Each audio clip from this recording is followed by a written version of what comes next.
கழுத வயசாகி நான் ஒரு விஷயம் கற்றுக்க போகிறேன். நீங்களே பாருங்க.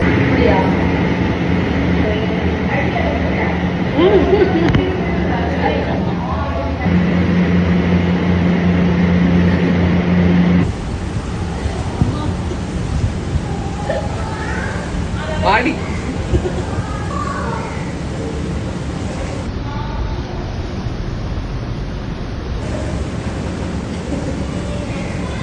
A few moments later. என்ன சொன்னேன், தூக்கம் வருதா? காலையில ஸ்விம்மிங் போனாங்க 2 வாட்டி ஒரு நாளைக்கு. அப்புறம் ஜடா போட்டேங்க.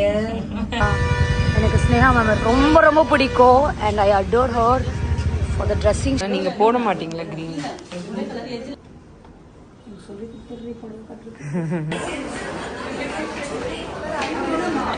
உன்னை விட ஆண்டி நல்லா கண்டென்ட் கொடுக்குறாங்க.